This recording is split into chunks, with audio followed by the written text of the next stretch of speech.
Welcome to Son of Coaches Podcast, Season 9, and I'm so glad to be joined by the head coach of Sequoyah Chiefs, Coach James Teter. Thanks for being on with me. Coach, I appreciate you having me. Well, Coach, you are the winningest head coach in the history of Sequoyah High School. You're the winningest head coach in Cherokee County history.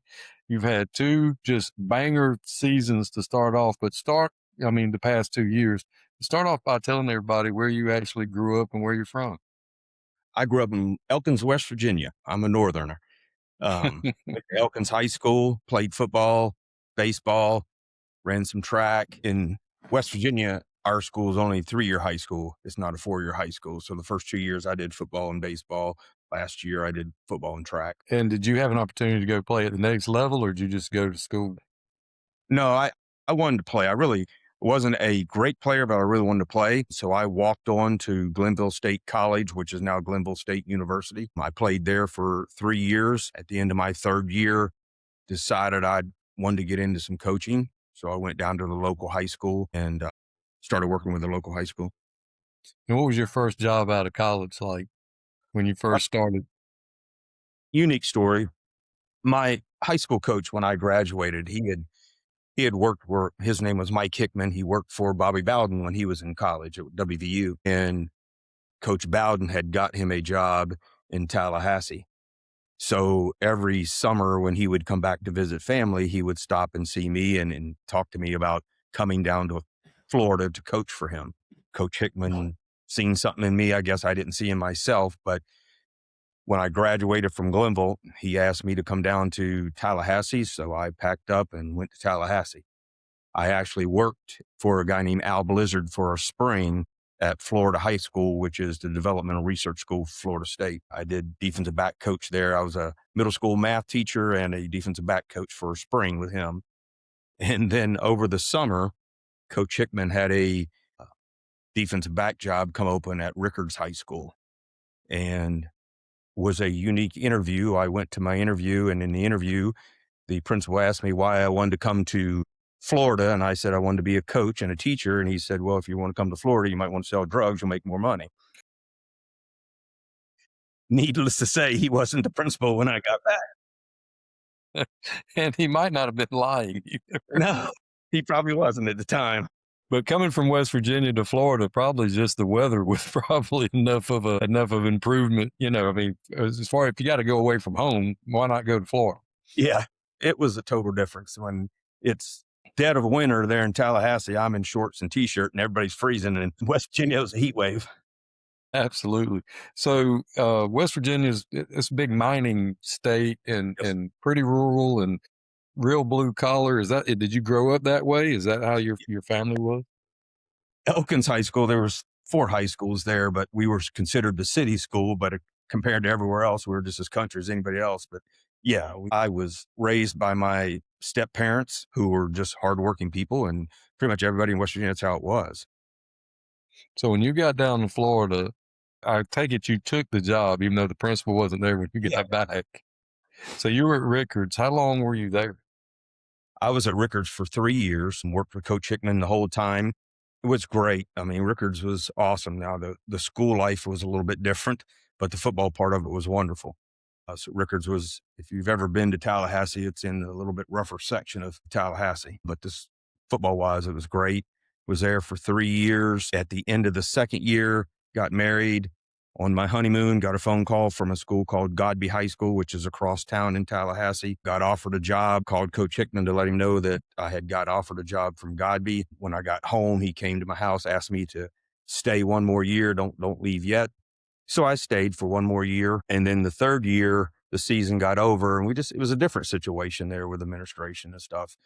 So Coach Hickman came to visit me one night and said he was leaving. And now I felt like I was kind of stuck because I didn't leave the year before.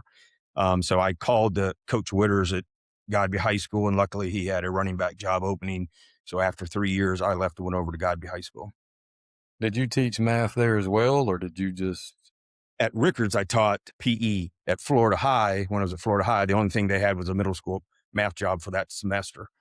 And then at Rickards, I was full-time PE, strength coach. And then when I went to Godby, because I didn't go the year before, all they had was a math job. So I was back in the classroom. Well, we talk about all the time, we try to give advice to young coaches or just any coach really. Make sure you don't lose those certifications or whatever because when you need a job, PE jobs are hard to come by. Yeah. and Yeah. and being a male math teacher that can coach.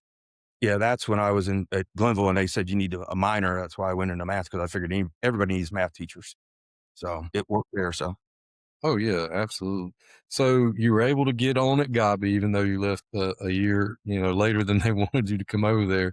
But we just talked about the other day about how important it is to keep that open line of communications with your head coach when you're an assistant and you're going to talk to someone else, or you don't want to burn any bridges. You want to do it the right way. And obviously, you were taught at a young age that that was the way to handle your business. yes, sir. I think that's the only way you should do it. And I was very open with Coach Hickman. Plus he was very good to me. I mean, to come back every summer and invite me down there to coach on his staff. And I was the youngest person on his staff. And to treat me the way he did as a player and as a coach. I mean, I was very grateful. So I was only going to do it the right way. That's awesome. So at Godby, how long were you there? I was at Godby for 3 years. I was the running back coach. And for the first 2 years, and then the third year, going into the third year, we had a coach leave, and myself and another coach got called in by Coach Witters, and we're told that one coach would become the assistant head coach, the other coach would become the offense coordinator, which I'll be honest with you, Coach, I have never been a title person. Other than the coordinators, we don't have titles at Sequoyah. We just have never had them because I had told him at that time, just let the other guy have both because I became the OC, but I was the OC who didn't call plays and the assistant head coach called everything. So he might as well have just done it. But I became the OC. And then that last year at Godby, I just felt everybody in Tallahassee, all the other schools had already been promised to somebody or already went to a new coach at that time. So for me to ever be a head coach, I was going to have to leave eventually. So I started looking. I started doing the interviews the second year just to get some practice and kind of learn how interviews went. Every time I'd go to interview, I would come home, write down every question I had. So the next interview, I kind of had answers prepared for those things. And then during that time, we had a coach named David Wilson that came to Lincoln High School. And Coach Wilson ran a Division II, Division III NAI combine every year. So one year I just walked over and decided to see if he needed some help. I didn't know Coach Wilson at all, just walked up to him and said, you need some help? And he needed it. So I volunteered and did it and coached for him in that camp. And 2 years later, he calls me up and says, do you want a head coaching job? And I said, yes, sir. I've been trying for a couple of years. And he said, well, I came from a place called Clay County. There's a principal that's being moved from one school to another one. And he's being moved to Clay County High School. And they're looking for a head coach. I will get you an interview if you want to take that opportunity. So I said, yeah, and jumped on it. And so after 3 years, I ended up going to Clay High School in Green Cove Springs, Florida, where I became the head coach. And I was head coach here for 9 years. So your first head coaching job, and I know people get tired of hearing us say it this way, but regardless of how much experience you have, it's like drinking out of a fire hydrant, people say. So what was that first head coaching job like, Coach? It is a whirlwind. The night I got the job, I called 3 or 4 head coaches that I knew, try to find out what they did when they started, try to get some advice on things. My first parent meeting at Clay High, I had 15 players show up, which was a little bit nerve wracking because I left the program that had 80 players in it. And so I wasn't sure what I got myself into. But for a situation, I couldn't bring anybody with me. I pretty much inherited a staff. You couldn't have walked into a better situation. It was a group of people who were willing to do whatever I asked them to do, any way I asked them to do it. And it worked out great for 9 years. We went into the first season and got our numbers up to 50 players. Now in Florida, you only get 4 quarters, you don't get 6. So you've got to decide on some kids. They're going to either be that borderline kid who misses a JV season because you got to have bodies, or you don't have enough on varsity. So there were some kids we had to split. I think we went to our first game with 25 kids, and at the end of the first game, we had 15 healthy kids left. Mm. So it was different when you come from a big program like Godby that had a lot of players, and You're trying to figure out how to do drills, and you only got 25 kids. So it was a lot that first year to kind of take in. The bad thing for me was we ended up being a 6-4 team that averaged 13 points a game. And I don't know how we went 6-4 other than just had a really good defense, but it went so well for me. I kind of thought, man, this head coaching thing's pretty easy here. We had a winning season. And coach, if you'd have seen it, we weren't very good, but we somehow had a winning season. And really my eyes got opened the second and third year. The second year we start out 3-1 and then go 1-4. Then we went 3-2, then 1-4. And then the following year we went 3-7. And to the point where I had went home and told my wife, this stuff may not be for us. We may need to go back to Tallahassee because I'm not sure I can do this. And she refused to let me quit, which was probably the best thing for me. That year I make a coaching change and hire a guy who is a defensive coordinator, and probably was what we really needed, kind of gave the whole staff a whole jolt. He was awesome. And that was the first year we made the playoffs. The ironic thing for me is everywhere I've been the head coach, we have been 20-20 the first 4 years. We've been 6-4 the first season of every place I've been. So we go to the playoffs that first year, and then from that point on, things started rolling. We just made some serious changes that, we got a little bit more serious in the weight room. I went and visited some people and got some program stuff, bigger, faster, stronger, got a little different in the weight room. Got a little different with the coaching staff on how to help and get some more help with what we were doing. And the defense coordinator hire was awesome. And once we got it going, and then I remember going to a clinic. I split back Florida State stuff because when I was in Tallahassee, I'd go watch Florida State all the time. And that summer, I went to a clinic and was walking down the hall and heard somebody speaking. It happened to be Jimmy Dorsey speaking. And he was speaking about the wing tee. So I went in and thought, well, I'll just go sit down and listen.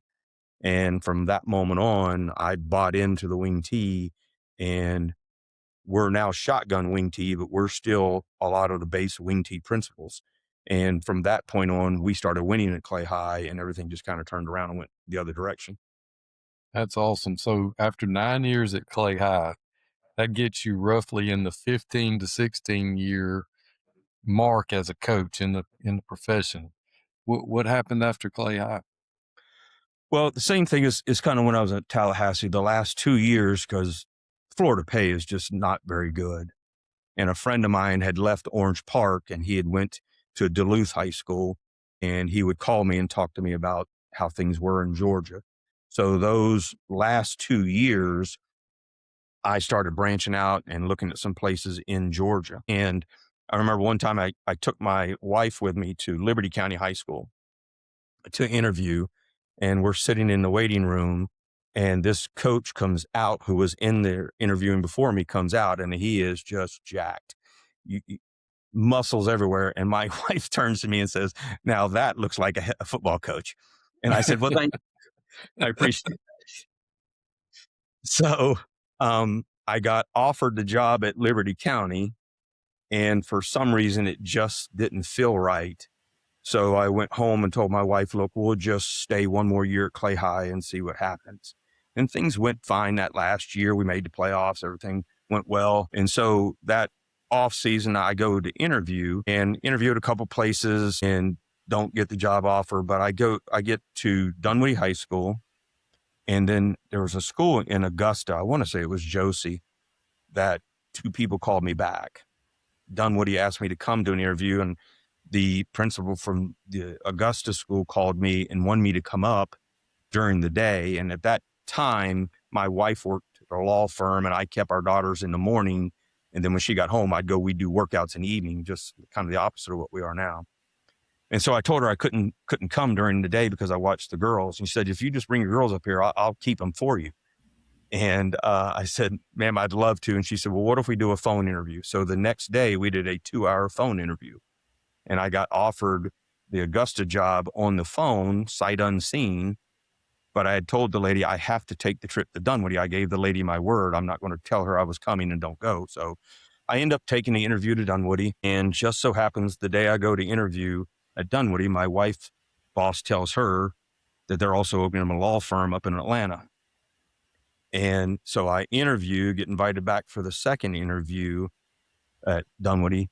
And it's kind of ironic because I was listening to your show when y'all were talking about where the guy had to do a video and stuff for an interview. I didn't have to do all that stuff, but I did have to meet in front of the parents and the players and all that. And at that time, most people just stood up there and talked. Well, I came in, I had PowerPoint, I had everything laid out exactly how we do offense, defense, recruiting, academics, everything, and got offered a job as soon as we got done. And so I ended up leaving Clay High and I went to Dunwoody for my first job in Georgia.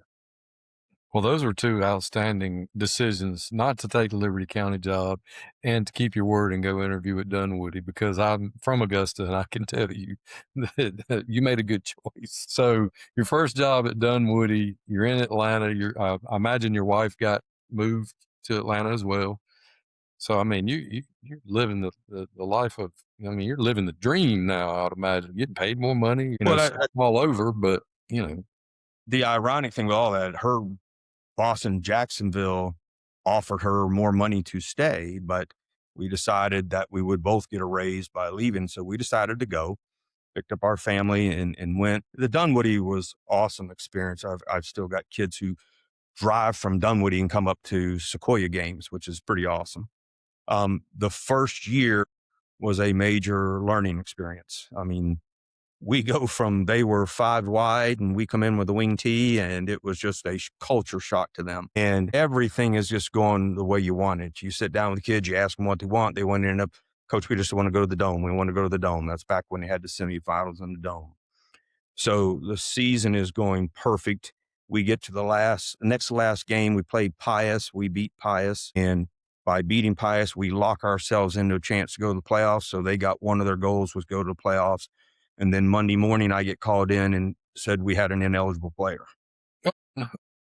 There was a kid on our list when the CAB schools don't have ADs, they just have liaisons. So when you turn in your eligibility sheet, nobody double checks everything for you, which was the way it was at Clay High School and the way it is here at Sequoyah. So we turned in the eligibility sheet. And when I looked at the eligibility sheet, I typed 2 kids backwards. And we had a kid who never played hardly at all, but we had an ineligible player. So the roughest thing for me that first year at Dunwoody was to call all of our kids into the weight room and have to tell them you can't go to the playoffs now. We have to forfeit every game we played. And it was tough because you know as well as I do, you don't get in this business to hurt kids. And that's what I felt like I let them down. They did everything we asked them to do, and here it was, and we let them down. And I don't know, I feel like it probably affected us the next 2 years because we kind of struggled for 2 years. And then we had like everybody does when you have a good class come in, we had a good class of freshmen come in. We also fought with the county. And if you've ever been in a big system like DeKalb County, there's just issues. We had no 9th grade program, and everybody we were playing had 9th grade programs or whatever. So my first year, we only had 9 9th graders. So there's no way to really grow. The difference too at Dunwoody, your feeder school is a charter school. So when those kids get finished, they have to go back to their home school. They're not even scheduled to come to you. So we would go down there and help, knowing we're losing some of those kids. And so it was tough. So my last senior class, when they were 9th graders, they fought to stay, and the county let them stay. And so we also went to the county and fought to get a 9th grade team. And they fought us on it for the longest time. And then they finally come out and said, look, we'll let 3 of the schools try it. It was us, Tucker, and I want to say Chamblee could try it for a year and see how it would go. But we had to play at our home practice field. You couldn't play at one of the big stadiums, which for us, that's what we wanted anyway. That was the first ever game on Dunwoody's campus. So our kids were thrilled with that. So it was awesome. We didn't have stands, so the parents were all on the sidelines. It was like rec ball. That 9th grade class went undefeated and led to what happened the next 3 years. We struggled as a varsity program that year because when we came to Dunwoody, we decided we were going to invest heavily into the youth program, the middle school, our younger JV, and those things to build for the future. And that's kind of what we did. And then it took off right there those last 3 to 4 years. So after Dunwoody, I imagine that's when you ended up at Sequoyah. Yes, sir. Because you've been there for a while now. You've got to be one of the longest tenured head coaches in the state, really, these days. You've been there for a minute. I think Coach Chadwick and I think the guy at Lee County has got me. Yeah, the year before, 2 years before I came to Sequoyah, we actually moved up here in Canton. My wife and I are both from a small town. Green Cove Springs was a small town, and we kind of liked all that. At the time we were at Dunwoody, we were living in Alpharetta, which was still right in the middle of the hustle and bustle, and it was just chaotic at times.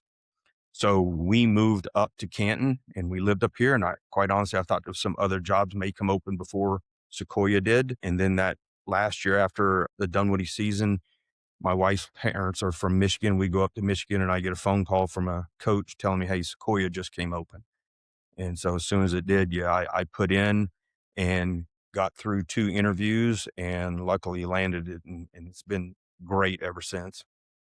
Yeah, Canton's a nice place. That area up there's just all of Cherokee County, beautiful area. Growth hasn't completely taken over up that way. You still have some woods, you still got some mountains, you've got a lot of different schools, and just, seems like a really good school system. Oh, a school system I think is awesome. It's slowly changing. Some of the things we moved to, we're in Hickory Flat. Some of the things we moved to Hickory Flat for have gone away now. Around the school was nothing but woods when I came, and now there's houses all around us. Um, the other reason, when we were at Dunwoody, we lived in Alpharetta, and just if we wanted to stay for a basketball game, or our daughters were going to the schools down by Dunwoody, so all their friends were there to do anything, we couldn't go home after school because the traffic was so bad, you're never going to make it back down. So part of us taking the job and coming up here was we lived 10 minutes from the school. That as our daughters got into high school, if they wanted to go do things, they could stay for games, they could do whatever. It was a much better situation for our family altogether. So that's why we ended up taking it. And like I said, it's been wonderful since I've been here. The first couple years, Sid did such a great job when he was here, Sid Maxwell. Probably the mistake I made in coming to Sequoyah was the first school I ever took that had been a winning program. Clay had been down for years. Dunwoody had been down for years. So when I came in, I was really worried about changing anything. So there's probably some things that I normally did at the other schools I didn't do because I didn't want to rock the boat a little bit. And we did okay the first year. We had a kid that the county suspended a player the first year, which was probably a kid that was good enough to make a couple wins for us where we would have got in. So we ended up missing the playoffs by a game. And then the second, third year were a struggle. It's kind of been the same thing wherever I've been. Also, Sequoyah had been split by Creekview 4 years prior to me coming, and then got split by River Ridge the year I came. So there was going to be a drop off regardless of who came in. It's just how fast could we build it back up? And so again, just like we did at Dunwoody, we invested heavily into our youth programs. Our middle school is not run by the high school. It's run by the county. It's run by the high schools. So they're the junior chiefs. We determine who their coaches are. They run all of our entire system. And that's things we tried to do at Clay. We couldn't get done. We tried to do it at Dunwoody. We couldn't get it done. So here now, everybody from sixth grade on is running nothing but what we run. The wing tee, we have clinics for them from February to April. So it's been awesome since being here. And it's been a while. And sooner or later, they're probably going to get tired of me. But right now, Coach, I think you get to say when you leave Sequoyah. That's just my opinion, but you're so well thought of and done such a great job there. I think you're safe. Let's say, let's pay some bills right here. Hey, coaches, if your team needs to raise money, check out Scoreboard Fundraising. In the past year, they've helped more than 1,000 teams across the Southeast run simple, effective fundraisers, from popcorn to online donations. Call Mike James at 770-68 fundraising.com. A lot of teams I know are using these guys. They do a great job. Most of the guys that work for them are old coaches, or they just, it's their side gig. They understand what we deal with. They know how much of a grind it can be to try to raise money for your program. If you reach out to Mike James at 770-680-3424 with Scoreboard Fundraising, they'll get you set up and help you out. We sure do appreciate them as our title sponsor, and encourage everyone to go and give those guys a listen, go see what they have to say, what they can do to help your program. So we're at Sequoyah. It's your third head coaching job. You're following a legend, let's say, Coach Maxwell, another very well thought of coach in the state of Georgia. What are some things that over the 3 stops that you kept the same? What are some things you when you came in, you did a little differently, learning from each stop? Um, I think each of them are different a little bit. Like I said, at Clay, we had to build it up. We started out with really 50 players. When I left Clay, we had 135 kids in the program, and that was only JV and varsity. We didn't have a ninth grade program.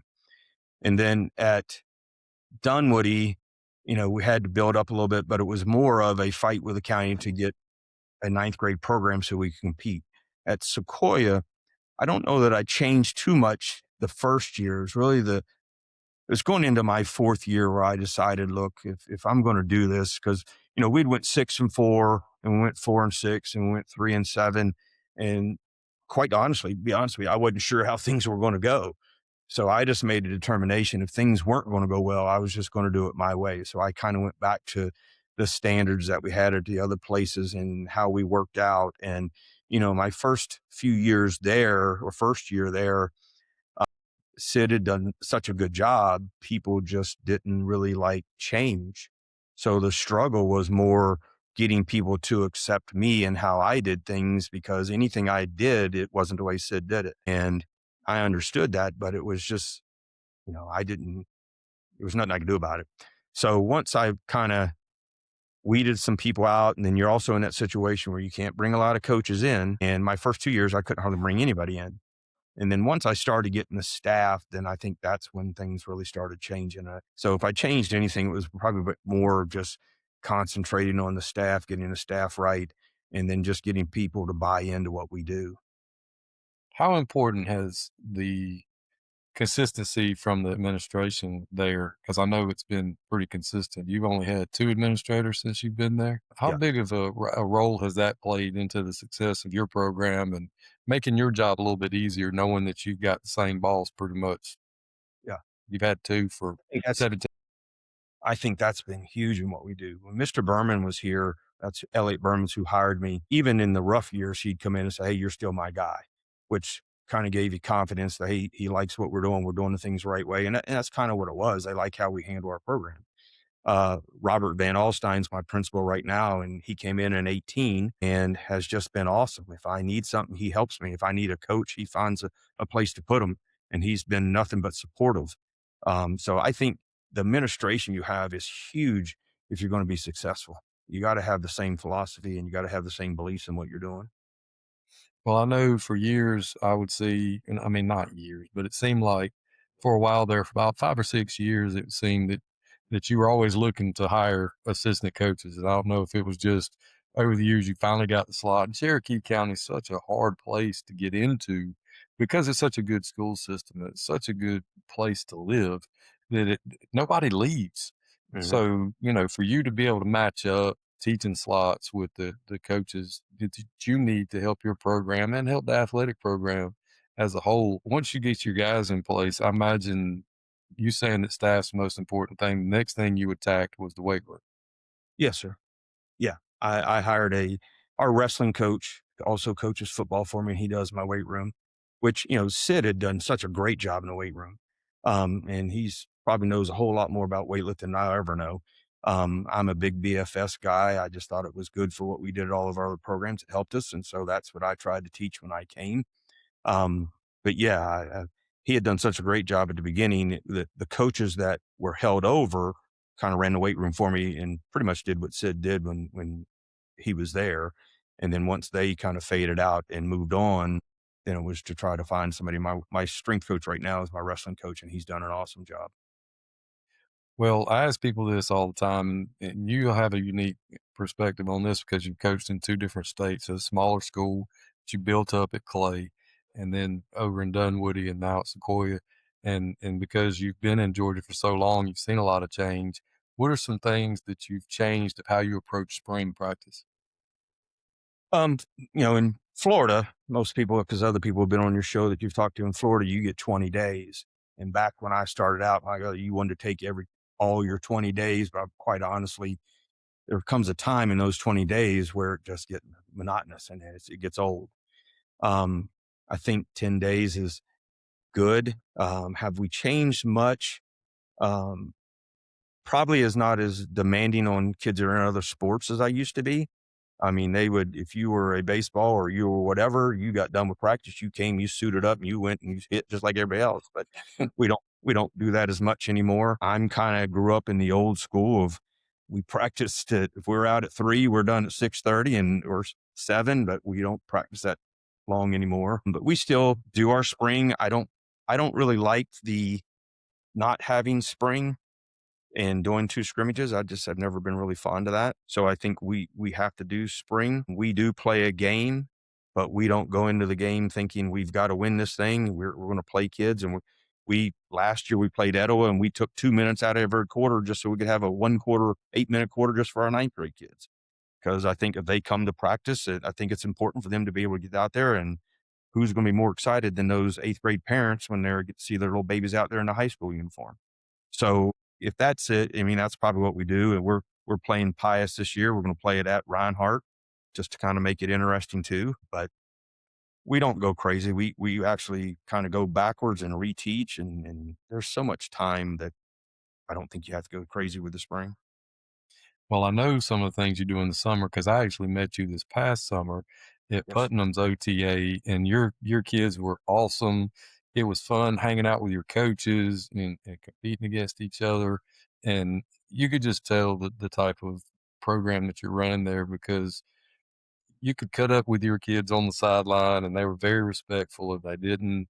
It's the same thing with the coaches. If we had any questions, how do you guys do all those shifts and motions and how do you get the kids to remember it? And your coaches were doing a clinic for us while we're actually working against each other, which is kind of different because most people are like, "No, you can't see what I do. I don't want to share it." And we just thought that was awesome. So I know you do OTAs and probably 7-on-7. What are some different things that you like to do to attack the summers? We go 3 day or 4 days a week. We've thought about doing the 3 day model. I think some of the problem you run into sometimes if you decide to change and it doesn't work, then everybody, well, you just didn't work as hard as everybody else. You're getting soft. Sometimes I'm not going to lie, coach. Sometimes I think we do way too much. We sit down every summer and try to schedule out some form of a team bonding thing every summer. And last year was the first summer in a while we hadn't had a chance to do it just because we had so many 7-on-7s. We had the 2 OTAs. And so, right now, the problem where I guess we're running into, because we've been so successful, parents are chasing that scholarship that we feel that, I have my OC does all my recruiting for me, and he's the one who wants us to go to the 7-on-7s because he feels like we got to get this kid on in front of this coach. We got to get this kid in front of that coach, which I get it and I understand it. But right now, to be honest with you, we have something going on every week of June. And sometimes you wonder, do they still get to be a kid? Because I think that's what's getting lost in a lot of this stuff. And the summer seems so much shorter now than what it used to be. So we'll have the 7-on-7s. We're not going to Putnam this year, which is disappointing to us. We can't find a cabin. Cabin's at the Rock Eagle. So we're going to the FCA camp this year instead, and then we're going back to Putnam the next year. And then we've got a trip we're trying to go to Barry. Barry's got a rope course we're trying to take for the whole team and just do a huge team bonding event, just to kind of get this group together. We lost a lot of seniors, so this group really needs the team bonding. And, when we went to Putnam, what we really enjoyed about it was the nighttime, because we would go to one of their pavilions and just sit around and have a heart each night and talk about whatever. And then we would do kind of like you all had your little skits. We'd have our little skits that night and let them make fun of the coaches and things. Cause I just think that's important to those kids to see you in a different light than the guy that just yells at them all the time. Yeah, we had the no talent show while we were up there staying in the gym, and let me just say there was no talent. There was a lot of no talent. You shared with me off air before we got on something that I thought was awesome that you do with your kids, and I don't exactly remember what you said you called it, but it's basically the kids get up and they share their why, and they're just about themselves. Could you talk about that a little bit? Yeah. We started it when this current graduating class were ninth graders. We set in the spring that year when they were eighth graders coming in and started talking about the journey, their 4-year journey. And then what we started with, and I really started this way back when I was at Clay. We used to go to a coach's house. We just don't do that anymore, but we do it in front of all the kids where we have the seniors stand up. And the first thing they have to do is they have to tell us their story, where they started playing, how long they've been playing. Because a few years ago, we had a kid who's a good player, but he struggled at some things. Well, in that conversation, we found out he hadn't really been playing that long. We all thought he'd been playing forever, which explains some of his issues. But they got to tell their story. And then each kid has to tell why they play, why is it important to them. And it can be any reason. They can play because they want to go to school. They could play because their grandparent, or they could play just because of mom and dad or whatever. But I think it's important for all those kids to stand up and do that. Each coach does it too, which is important because a lot of those kids don't really know who their coaches are until they start talking and telling what their story is. And I think it's very important to them. Yeah, that's awesome. So you're an old head now. I'm sorry. It just is what it is. You've been doing it a long time. What are some things about the game, not the X's and O's, but just the high school game in general that's changed over the years that when you first got in, if someone would have told you, if they got out of the time machine and said, "Hey, Coach Teter, when you get to Georgia in the year 2025, this is going to be going on," and you would have said, "Ain't no way." What are some things like that have happened in the high school game? Good or bad? Either way, good, bad, and different. I think everybody does this when you ask that question, but the technology to be able to sit there on the sideline and watch an iPad and see where mistakes are being made and be able to point that out is huge. You miss the time of going and trading film and seeing coaches, but to be able to call somebody up when you're in the playoffs and you need a film and they can just click a button and boom, right there you have the film at your meeting is pretty impressive too. So I think the technology is the big thing that's probably been the biggest positive. Probably a negative is just how some of the unreal expectations have grown. It's just been a nightmare sometimes with some parents on how they perceive recruiting, how we perceive recruiting. And, my OC does a great job with the recruiting stuff for me, but there's parents who just aren't happy.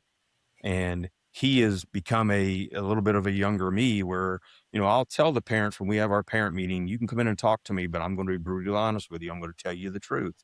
And I tell the kids the same thing. I don't lie to them, but he'll flat tell them your son is this level, but they just flat refuse. And we had a kid this year who could have went to Reinhardt and played, could have went to a couple of D2s and plays, but they wanted Division I and Division I only. And they don't understand with way this day is with the portal and everything, just go play and portal up, but we just can't get them to understand it. So to me, the expectations of parents have gotten a little bit crazy. And I think the social media stuff has gotten a little bit crazy, where I think at times it's more important for me to be able to put out there blessed to receive than it is to really want to go play. Oh, 100%. And I was going to touch on that, but you did a great job with it and segued into the NIL era that we're in now, trying to get the parents and the kids to understand that everything's kind of dropped down a level. If you thought you were Division I before, now you might be Group of Five, and if you were a Group of Five guy, now you may be FCS. I mean, everything kind of has trickled down. And these college coaches' unwillingness to really invest in high school recruit has made it even more competitive than it was before. But like you said, if you really want to play, and you don't want to get the clicks and you don't want to all glory to God and bless to receive, and you're willing to go work, you can portal up. And that's just getting people to understand the landscape of it.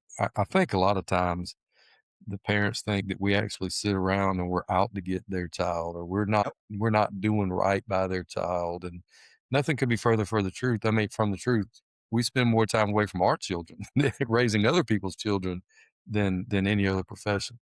I tell our parents that all the time. We spend more time with their kids than we do our own, and some of them just don't get it. Um, from the time we're with them in the morning till the time we're with them until practice is over and stuff, they just don't understand how much goes into that. But, there are some good parents in there that I think everywhere you go, you're going to have some other ones also. Well, Coach, if a young man came to you today and said, Coach Teter, I'm thinking about being a teacher and a coach, what advice would you give them going into the profession as it is now, as opposed to what it was like when you first entered? All right, if I don't say this first one, I'm gonna get run out of the house. That if you're gonna do this and you're gonna be married, you better find a wife that understands what you're doing.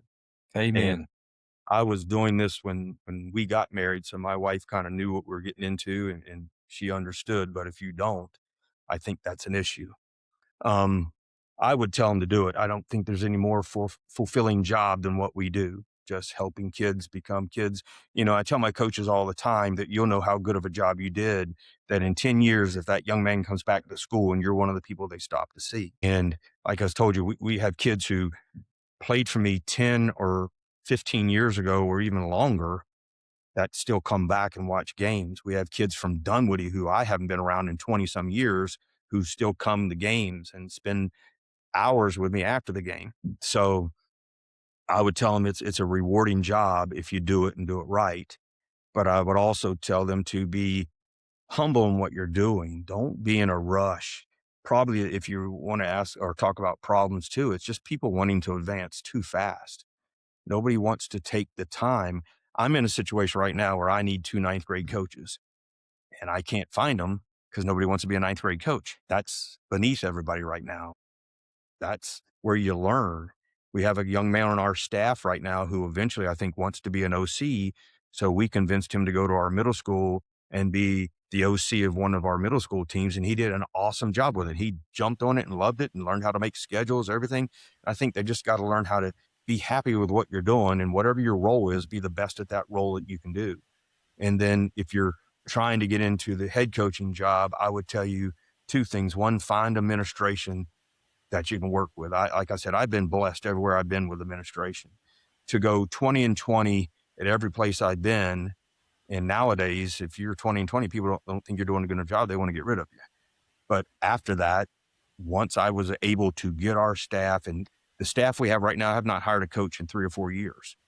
Um, so we've got a group right now that's been together. Same thing happened at Dunwoody when we took off. The same thing happened to Clay when we took off. I think if you can find that staff and find those people who will buy into everything you do they have to agree with everything? No, but they have to buy into it. And I think you'll have a successful career. So I think it's an awesome, awesome job. All right. Well, this is a little bit different. I haven't asked anybody this, but I'm just curious. What does Coach Teeter do when Coach Teeter's not at football? What are some things you like to do in what little free time you do have? What are some things that you enjoy doing that, most people might not know that I mean, like I like Bigfoot. I don't go look for him, but I mean, I play golf. I'm not good at that either. But what are some things that you enjoy doing in your off time? All right. If you ask my wife, she's going to show you there's no off time. It doesn't shut off. I'll be honest with you. I like to just work around my house. I built my own pavilion in my backyard.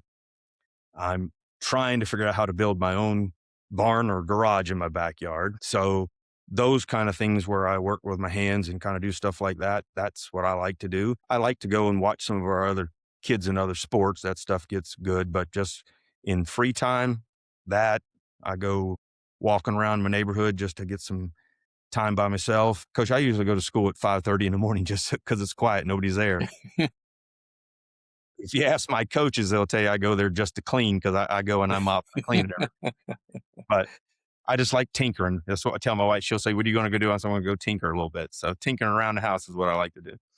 Well, I think that might have something to do with what you said, and I've said this for years, that one of the hardest things about our job is we don't get to see our finished product until 10 years down the road. Where if you build something, or if you work with your hands, or if you have most other kind of jobs, you get a project, you do it, and immediately you can go, look, I fixed the engine on my car, or look, I painted a house, or, whatever it may be. Look, I did these people's taxes and I got them, whatever.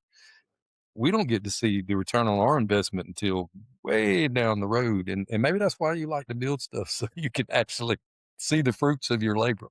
My wife's trying to get me to hire somebody to build my garage. I was telling her the other day, there's just some satisfaction in doing it yourself. It takes me a little bit of time, but because most people tell you I'm pretty anal, everything's got to be perfectly straight. So it takes me probably twice as long to do it. Well, Coach, you having that mindset and you having that mentality as you've attacked this profession and all the jobs you've been at, you've done a fantastic job. I'm so fortunate I got to meet you this past summer, and I'm even more fortunate to have you come on and tell your story with us. Thank you, coach. I appreciate everything you do for coaches in the profession, and really thank you so much for having me. Thanks, Coach. Thank you.